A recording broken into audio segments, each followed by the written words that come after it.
All right, y'all, D-Lo here. So, a lot of talk going around about Andre Ward potentially coming back to face Canelo.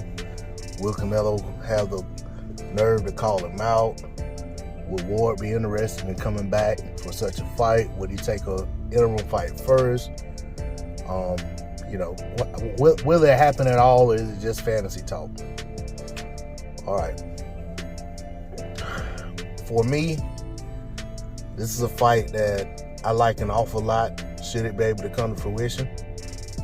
I remember Andre Ward wanting to fight Gennady Golovkin when Golovkin and his team made the statement that they could stop anyone from 154 to 175 pounds. And Andre Ward was the man at 168, and he raised his hand.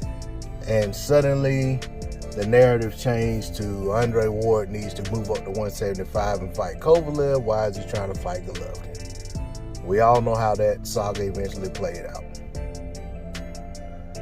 So here we have Canelo Alvarez, who has won a championship at 175 over a fighter that Andre Ward arguably ruined in Sergey Kovalev, and moved back down to 168 afterwards, and 160, and now he's at 168, claiming to want to become undisputed at that weight class, and the undisputed is the most important thing to him right now.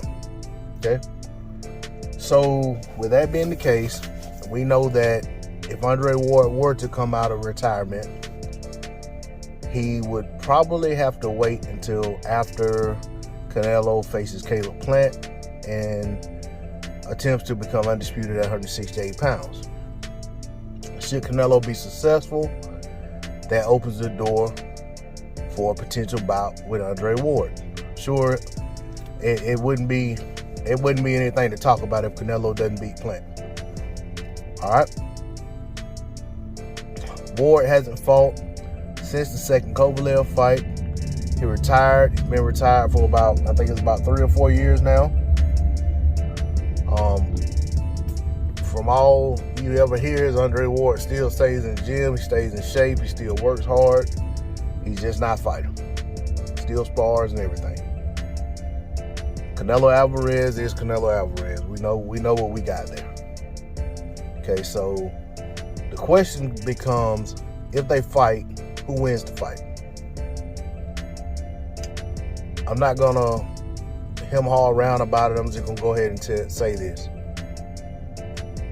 There is nowhere in their body of work or skill sets or anything you've ever seen either guy do where Canelo Alvarez has an advantage over Andre Ward. Nowhere. He's not faster. He's not bigger. He's not rangier. He's not a smarter fighter in the ring. He's not a better inside fighter. He's not a better outside fighter. He's not a better jabber. He's not a better combination puncher. He's not a better power puncher. There's nothing that Canelo does better than Andre Ward in the ring. There's nowhere where I could give him an edge whatsoever. There are a couple areas where it may be close, but there's nowhere where there's a clear, concise advantage for Canelo. But I cannot say the same for Andre Ward. For me, I find Andre Ward to be one of those very, very special fighters who only comes around once in a generation, maybe twice.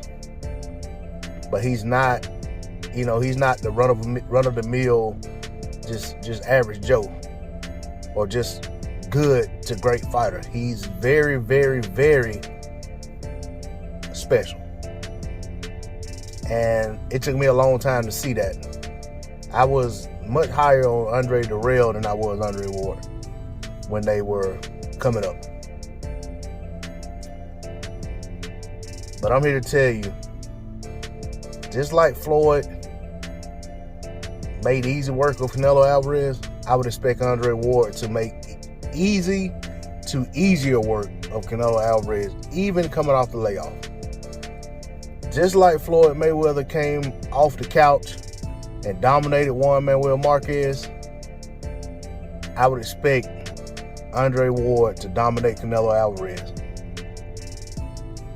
And should Andre Ward slip up in that fight and get beat, no matter how it happens, I would give Canelo Alvarez full credit, because I'm right here saying right now today that should they fight, I would fully expect Andre Ward to dominate Canelo. Not edge it out, not squeak by. I mean, dominate him. And that's coming off of a retirement, long inactivity, long layoff. I would expect him to dominate him.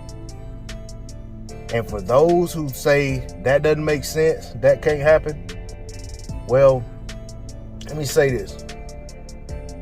Sugar Ray Leonard, although a lot of people dispute whether or not he beat Marvin Hagler, he beat Marvin Hagler, or made the fight competitive enough to where he could win on the scorecards, coming off of a long layoff, basically coming off of retirement, and I want to say he had eye surgery. And he was able to beat the great Marvin Hagler. Vitaly Klitschko came off a 4-year retirement, a bunch of injuries, and beat a guy that was knocking out everybody in Samuel Peter and dominated him, made him quit on his stool. It's not unheard of. It's not unfathomable. It's what's to be expected when a fighter is truly special. That's all I got to say on the subject. D-Lo 404 Boxing. Like, share, comment, subscribe. I'm out. Peace.